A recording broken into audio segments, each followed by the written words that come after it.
Oke, sifat koligatif larutan. Yang kita pelajari nanti hari ini adalah materi pembelajaran yang disampaikan diantaranya konsentrasi larutan, kemudian penurunan tekanan uap, kemudian penurunan titik beku, kenaikan titik didih, kemudian tekanan osmosis. Nah, yang terakhir perbedaan sifat koligatif larutan. Jadi nanti yang pertama ini 1 sampai 5 itu jelas yang kita bahas sifat koligatif larutan. Larutannya non elektrolit biasanya. Baru nanti 6 itu ada elektrolit atau campuran larutannya. Jadi ada elektrolit sama non elektrolit. Ono sing dicampur gula, ono sing dicampur garam dapur. Nah, nanti tekanan osmosisnya berapa, tekanan kenaikan didihnya berapa, itu nanti kita hitung di situ. Nah, kemudian konsentrasi larutan, ini adalah larutan merupakan campuran homogen yang membentuk satu fase. Kebanyakan larutan mempunyai salah satu komponen yang besar jumlahnya. Komponen yang besar itu disebut dengan pelarut. Dan yang lainnya, ini maksudnya adalah komponen yang kecil ya. Itu disebut zat terlarut. Jadi, bedanya antara pelarut ambek terlarut itu dilihat konsentrasinya aja. Atau banyaknya jumlah zatnya. Jadi kalau zatnya itu kecil, maka kita sebut zat terlarut. Nah, biasanya disebut zarut ya. Paling enak ngomongnya. Tapi nanti kalau konsentrasinya gede, maka kita sebut sebagai pelarut. Contohnya kayak kamu bikin air manis, kan gulanya 1 sendok, airnya 1 gelas. Nah, yang gula ini sebagai zat terlarut, airnya sebagai pelarut karena jumlahnya banyak. Walaupun bisa ditimbang kan karena massa jenis airnya kan 1 gram per mililiter. Nah, itu aja. Tapi jangan dibalik. Nanti nggak larut, malahan lewat jenuh nantinya ya di materi KSP. Nah, untuk menyatakan komposisi larutan serta kuantitatif digunakan konsentrasi. Konsentrasi adalah perbandingan jumlah zat terlarut dengan pelarut. Ini. Berdasarkan hal lain muncullah beberapa satuan konsentrasi. Nah, ini yang kita bahas kemolaran, kemolalan atau fraksi mol. Nah, yang pertama kita bahas kemolaran atau biasa disebut molaritas. Ini ya. Lambangnya M gede. Kalau nggak salah ini Om Hadi pernah ngasih materi ini ya, rumusnya. Kemolaran adalah banyaknya mol zat terlarut dalam tiap liter larutan. Harga kemolaran dapat ditentukan dengan menghitung mol zat terlarut dan volume larutan. Volume larutan adalah volume zat terlarut dan pelarut setelah bercampur. Nah, coba aku main nganu apa ini? Hitungan. Wis JPN wis.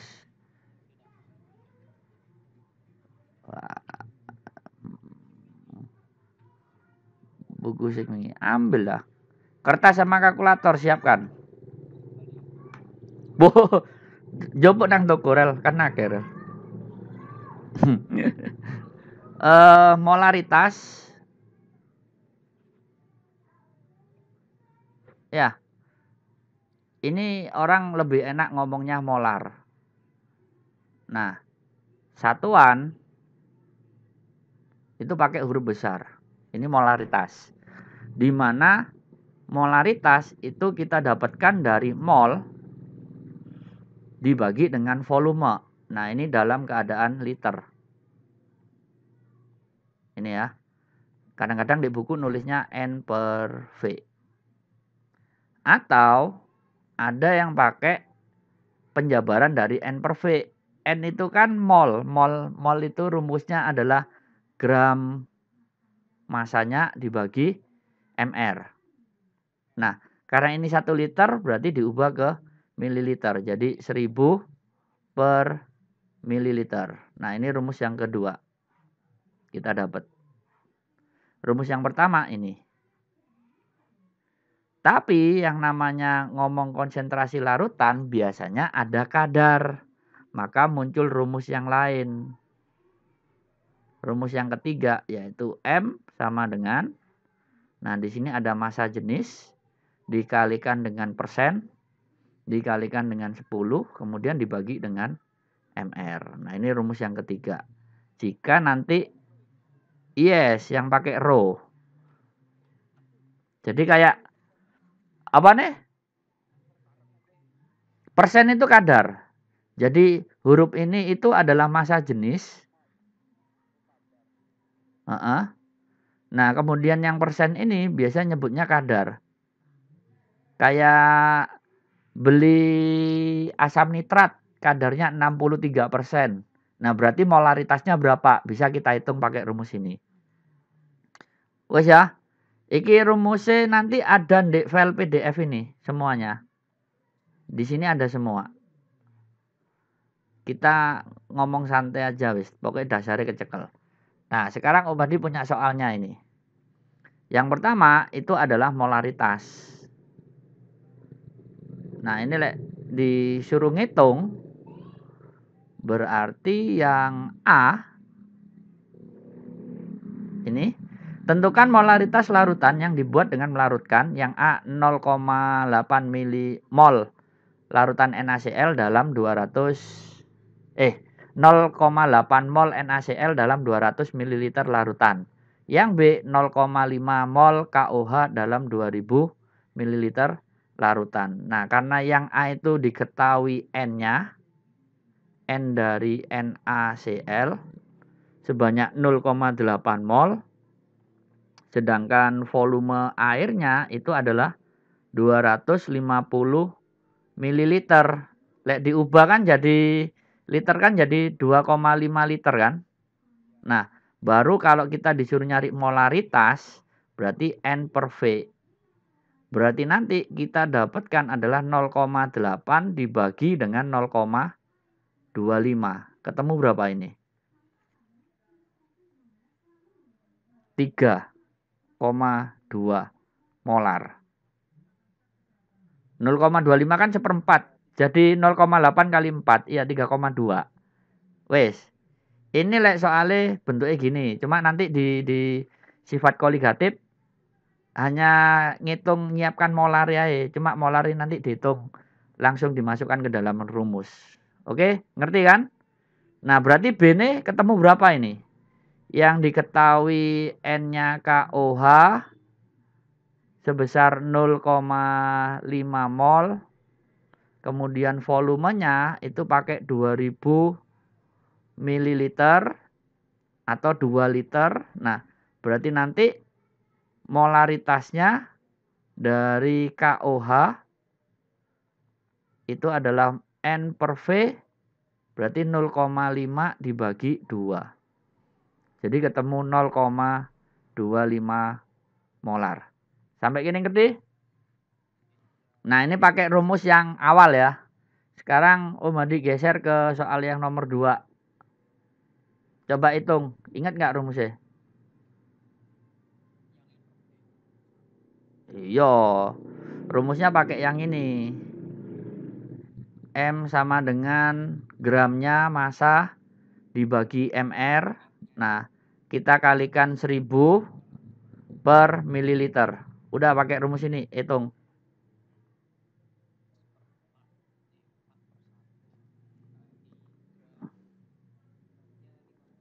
Yang A masanya 50 gram. Kemudian volumenya itu pakai 20 ml. Nah, yang bentuk nomor 2 ini volume nggak usah diubah rel karena udah pakai rumus ini ya. Tapi kamu harus nyiapkan MR teko CO3. Ini MR-nya berapa? Berarti kan AR-nya CA ditambah AR-nya C ditambah AR-nya O. Nah, kalikan 3 ya.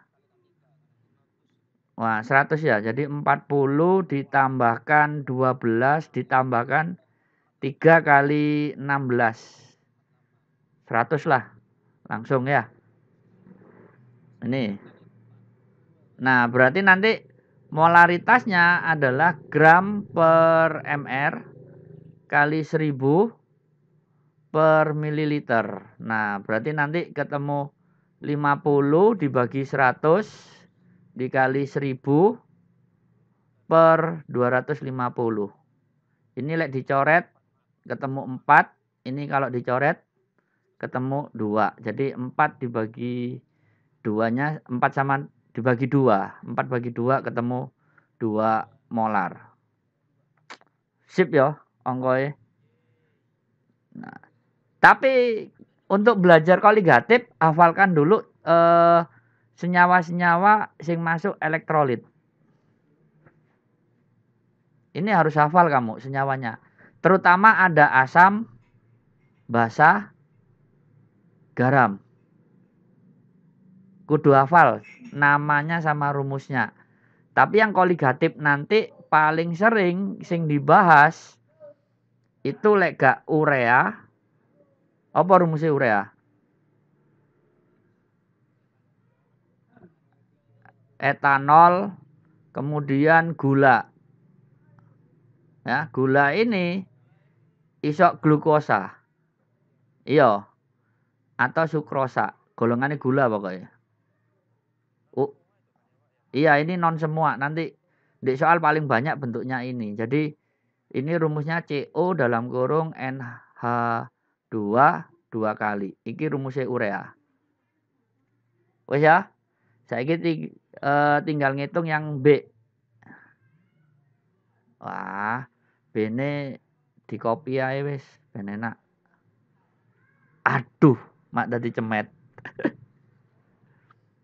Ini B-nya kita copy, taruh ke bawah dikit. Sip.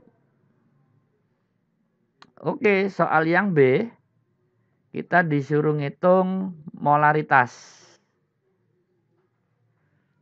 Di sini ada masanya dari MgOH 2 kali 11,6 gram. Ya, iki lali ngedit gram. Nah, kemudian volumenya MgOH 2 kali sebanyak 500 ml. Berarti kita nyari MR dulu. Teko MgOH 2 kali. Iya dah. 58. Iya wes. Itu ya. Berarti nanti molaritasnya gram dibagi MR. Dikalikan 1000 dibagi mililiter. Berarti 11,6 dibagi 58 dikalikan 1000 dibagi 500. Ini dicoret 2. Ini dicoret 0,2 ya. Berarti nanti hasilnya ketemu 0,4 molar. Kan 58 kali 2 kan 11,6 kan? Karena ada komanya ya jadi 0,2. Wes, itu bentuk molaritas yang kedua. Sekarang yang ketiga bentuknya ini. Bentuk lain.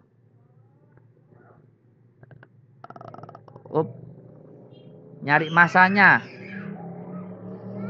Coba kita hitung dulu MR dari CaCO3 berapa?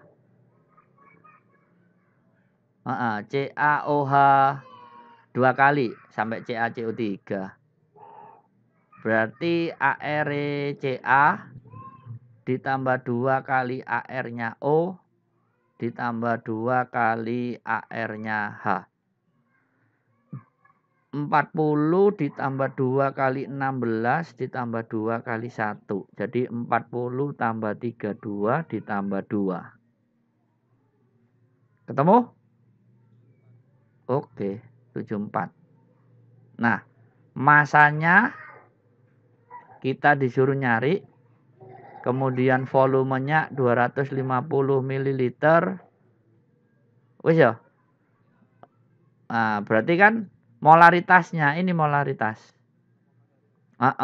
Jadi molaritasnya 0,1 M. Wis. Berarti molaritasnya nanti gram per MR dikalikan 1000 dibagi mililiter. Ininya diganti 0,1 M-nya, gramnya yang dicari gram, ketemu berapa? MR-nya 74 dikali 1000 dibagi 250. Ini coret tinggal 4. 74 kali 0,1. Berarti 7,4 dibagi 4 sama dengan gramnya. Berarti nanti gramnya ketemu piro? 7,4 bagi 2 berapa? Marah. Nah, 1,85 gram. 5 gram. 5 gram hasilnya. Ini masanya. Wis ya, ngerti ya? Untuk yang nomor 3. Nah, kita geser lagi bentuk molaritas yang ada kadarnya. Berarti nanti kita pakai rumus M. Ini yang tadi ada rho, ada persen, ada 10, kemudian dibagi MR. Nah, MR HNO3 berapa, Rel?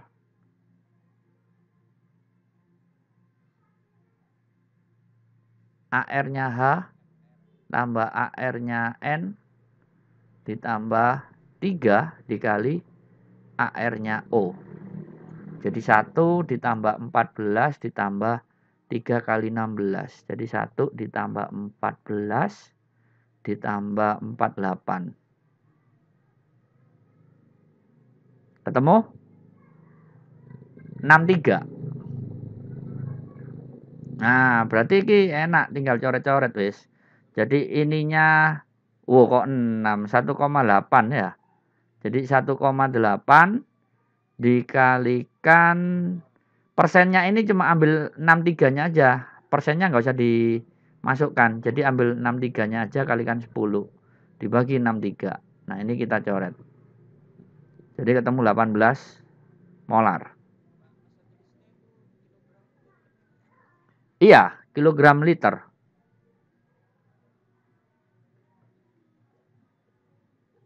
Ada yang pakai gram per mililiter atau ini. Sama aja sih sebenarnya. Beda sih, cuma satuannya kan diperbesar. Itu aja.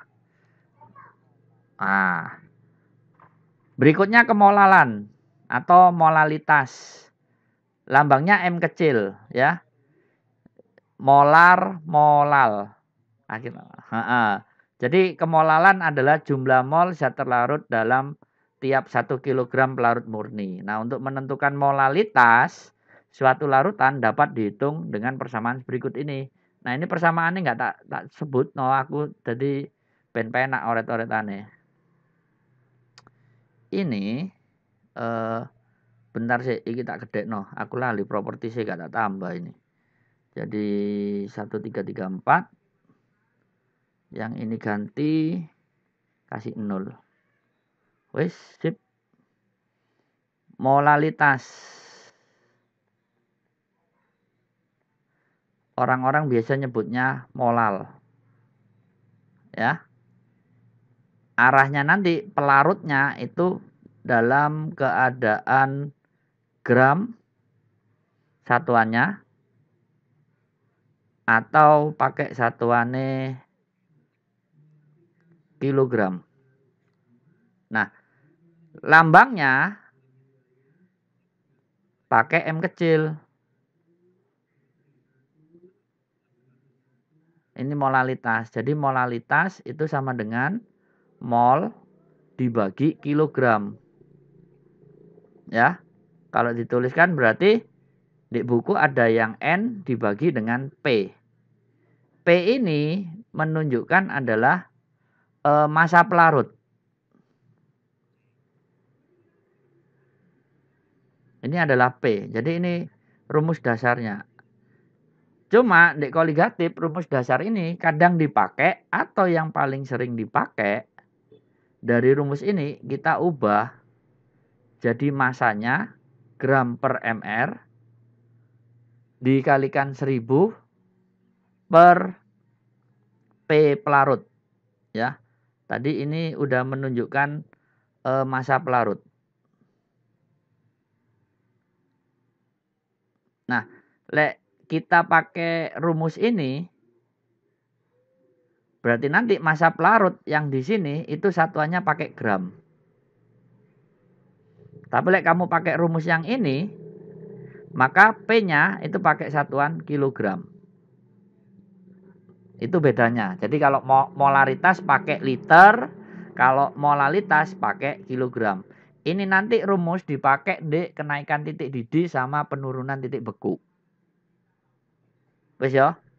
Turunannya nggak ada, berarti kita langsung main soal. Ini molalitas.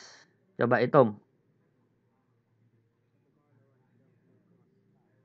Iya, anak glukosa. Sik, tak enggak noe. Ketemu berapa itu? Mau jiket diomong no. Baru tak kok glukosa. Iya, pakai itu.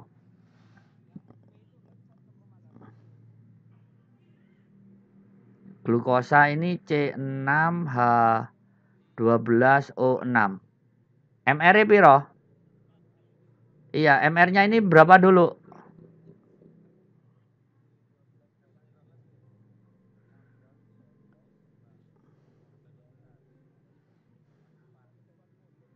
Oke, 180. Ya kan? Nah, berarti yang ini adalah massa zat terlarut karena konsentrasinya, ukurannya lebih kecil jumlahnya. Sedangkan ini adalah pelarut. 100 sampai 1,8. Lebih besaran yang 100 ya. Nah, itu cara membedakan mana zat terlarut, mana pelarut. Lihatan ininya aja. Kalau masanya lebih gede, yaitu pelarut. Kalau masanya lebih kecil, yaitu zat terlarut. Jadi nanti di sini masanya glukosa C6H12O6 itu ketemu 1,8 gram. Sedangkan masanya air, nah air ini sebagai pelarut itu adalah 100 gram. MR-nya udah ketemu. Lanjut dah, tinggal masukkan ke molalitas. Jadi gram per MR kalikan 1000 per P. Nah ini gramnya pakai yang ini 1,8. MR-nya 180 dikali 1000 dibagi dengan 100. Nah kalau dicoret 10, nah 10 ini coret ini sama yang bawah. Jadi 1,8 dibagi 18. 0,1 M ya. Cuma pakai M kecil gini aja. Atau boleh ditulis 0,1 molal. Ini toh udah bener. Wes, paham? Nah, saiki lanjut ke soal nomor 2. Piro molalitase? Ayo coba hitung dhisik. Aku tak geser-geser ini dulu. Massa pelarut. Iya. Iya, berarti ini pelarut Ini P-nya, ini GR-nya. MR-nya piro ini? mRNaOH. Ketemu? 23 ditambah 16 ditambah 1. 40. Wes tinggal M sama dengan gram per MR kali 1000 per P. Berarti 4 dibagi 40 kalikan 1000 per 200. Ini 5, yang ini 10. Berarti 0,5 molar. Wes. Iyalah. Lek males nulisnya ya kasih M kecil aja. Ini. Berikutin nomor 2. Berikutin nomor 2. Nomor 3, cari gramnya. Masanya berapa NaCl? M-nya itu sebesar 0,15 molal ini. Kemudian P-nya itu ini 500 gram. mRNA NaCl berapa? Na itu 23 ditambah AR-nya Cl 35,5. Berarti 58,5. Ini mRNA-NaCl. Wes. Sekarang tinggal nyari masanya. Berarti nanti di gini molalitas sama dengan gram dibagi mr kalikan 1000 dibagi P. Jadi 0,15 sama dengan masanya, gramnya yang kita cari. mR-nya 58,5 kalikan 1000 dibagi P-nya 500. Nah, ini kalau dicoret sisa 2. Berarti nanti 2 dikalikan gramnya yang kita cari sama dengan 0,15 dikali 58,5. Berarti nanti masanya gram di sini yang kita cari ini ya X ya.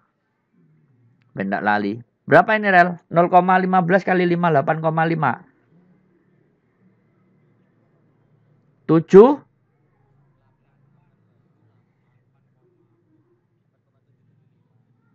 Piro rek?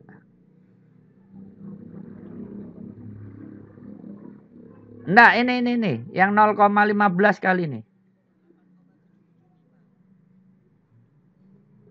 Ini. 2. Ketemu 4, nah, satuannya gram. Ini ya. Wis. Jadi masanya NaCl itu ketemu 4,3875 gram.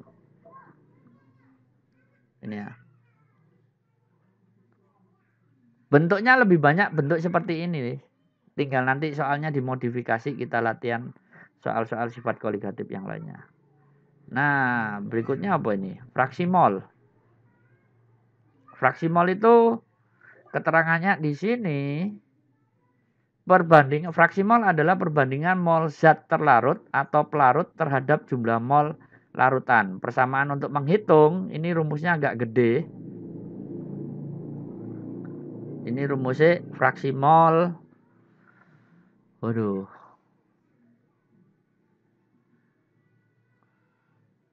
Dilambangkan huruf X. Jadi nanti ada 2 jenis X-nya.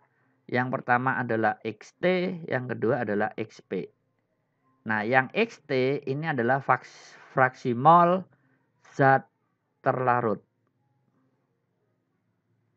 Nah, yang XP fraksi mol pelarut. Wes. Nah, rumusnya adalah XT zat terlarut itu sama dengan molnya zat terlarut dibagi dengan molnya terlarut ditambahkan dengan molnya pelarut. Ini yang XT. Sedangkan yang XP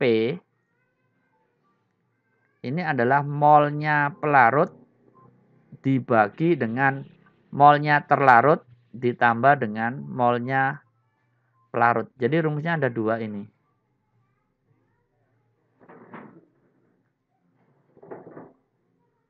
Ini nanti dipakai di penurunan tekanan uap jenuh.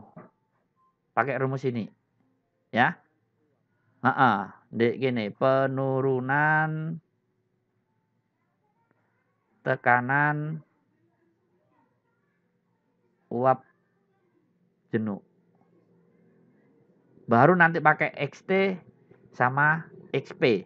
Syaratnya adalah XT kalau kamu jumlahkan dengan XP hasilnya itu harus ketemu 1.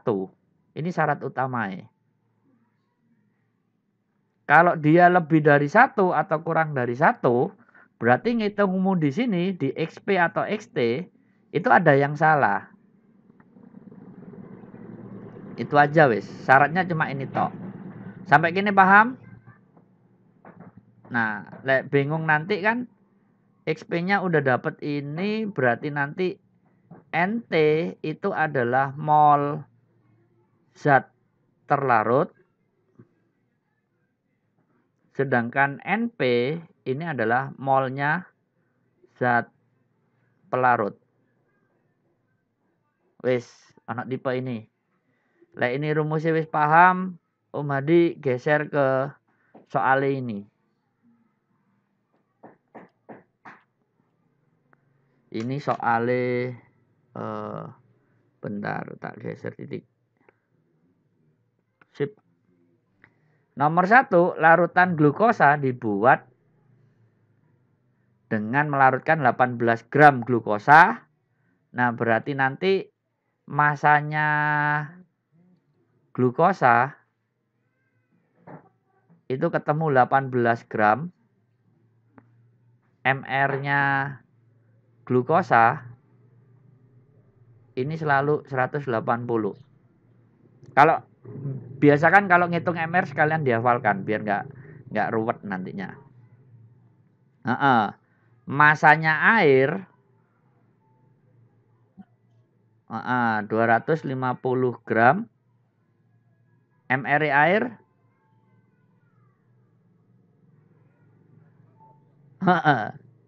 berapa? 18. Jadi nanti di soal itu ini datanya udah masuk, kita nyari dulu molnya glukosa C6H12O6. Nah, berarti rumusnya adalah glukosanya ini sebagai terlarut ya. Sedangkan airnya ini pelarut. Kenapa? Karena masanya air lebih banyak daripada glukosa. Berarti ini NC.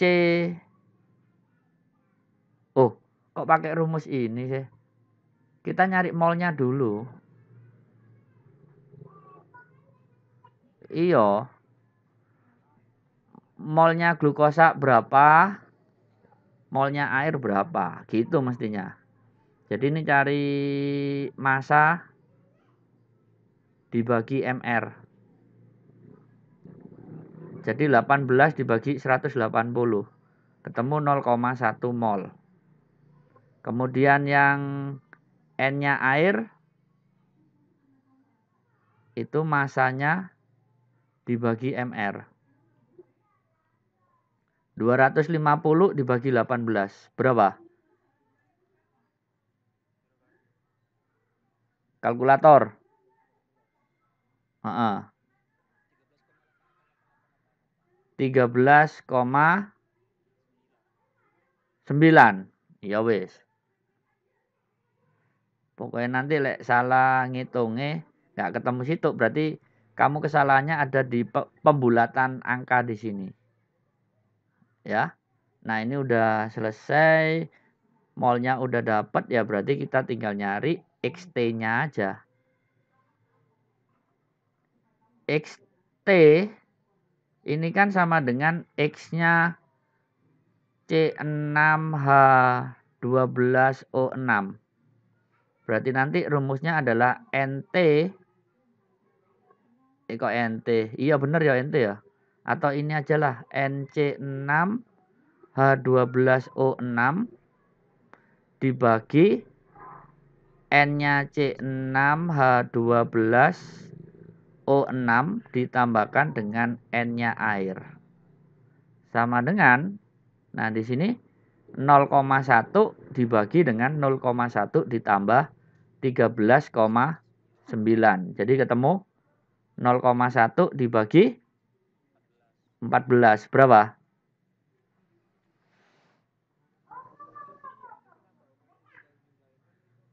Oke, dibiarin ya. Sampai gini tok kan? Nah, berarti kita tinggal ngitung XP kalau gitu. Nggak apa-apa dibiarin. Wah, ini fraksi mol yang kedua ini.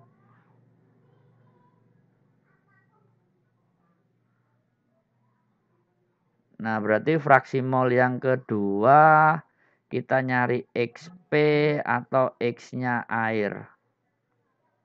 Sama dengan N-nya air dibagi N-nya C6H12O6 ditambahkan N-nya air. Berarti nanti 13,9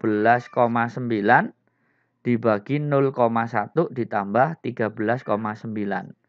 Jadi nanti 13,9 per 14. Nah, sekarang tinggal dibuktikan aja apakah hitungannya ini benar. Jadi XT ditambah XP ya sama dengan 0,1 per 14 ditambah 13,9 per 14. 14 per 14 berarti 1. Oke, hitungannya wis bener. Ya. Nah, karena ini rumusnya udah baku, Rek. Rumus bakunya kan ini XT ditambahkan XP iku nilainya kudu situ. Jadi besok kalau ngitung ini, hitung salah satunya aja, XT-nya atau XP-nya. Nanti hasilnya ini 1 dikurangi ini. Iya, jadi lek nanti disuruh ngitung XT, ya berarti 1 kurangi XP. Lek disuruh ngitung XP, ya 1 kurangi XT. Jadi nggak usah ngitung banyak-banyak kayak gini. Oke? Iki mau anak sing wis di screenshot enggak? Wah, nanti aja wis ngitung-ngitung dulu. Nah, sekarang yang nomor 2. Ono sing ngeruh? Dalam larut air murni. Ya air murni. Iya, fraksi molnya 10% dari air murni. Kalau punya soal nanti dek sifat koligatif ada gini, berarti kamu harus bikin misal dulu. Kita misalkan masanya larutan itu sama dengan 100 gram. Jadi kita bikin ini dulu. Jadi masa larutannya 100 gram. Jadi kalau kamu udah dapat sepakat seperti ini, misalnya ini, berarti tinggal nyari masanya urea. Kan di sini disebutkan 10%. Ya berarti 10 per 100 kamu kalikan dengan 100 gram. Nah, berarti nanti ketemu 10 gram. Ini baru ureanya. Nah, pelarutnya ini kan di dalamnya kan ada air. Berarti nanti mencari masanya air, berarti massa larutan ini. Nah, kamu kurangi dengan massa urea. Jadi nanti massa airnya adalah 100 gram dikurangi 10 gram. Jadi nanti massa airnya adalah 90 gram. Ini massa air, ini massa urea. Sampai gini paham? Nah, bikin misal larutan dulu. Lek wis paham, nah berarti nanti kita siapkan yang namanya N-nya urea. Berarti massa dibagi MR. 10 MR urea berapa? Urea CO NH2 2 kali C-nya 1 berarti 12, ditambah O-nya 1, 16, ditambah N ini 14, kalikan 2. 28, ditambahkan hanya 2 kali 2, 4. Kali 1 kan. Berarti jumlahnya berapa ini? Ini tambah ini 28. Tambah 28, 56. Tambah 4, 60 MRE. Hah? Iya dah. Wah iya. Nggak apa-apa wis. Sambil inget-inget. Nah ini kita pakai 1/6 aja wis. Molnya. Kemudian kita nyari molnya air. Berarti nanti massa dibagi MR. Ya. Berarti 90 kamu bagi 18. 5 mol. Nah, karena molnya dapat, mau nyari ureanya apa nyari air? Air, berarti pakai XP ya. XP ini podo karo X air. Berarti N-nya air, ini N-nya urea, ditambahkan N-nya air. Jadi nanti 5 dibagi 1/6 ditambahkan 5. Berarti kan 5 dibagi 6 kali 5 berapa? Oh, gini aja wis. Berarti nanti ketemu 25/31. Kan 5-nya naik ke atas dikalikan. Wis. Apa itu rek? Berarti nanti tinggal XP. Kita nyari XT-nya. XT ditambahkan XP sama dengan 1. Berarti kalau nyari XP, 5-nya naik, Gar. Kan 5 kali 5.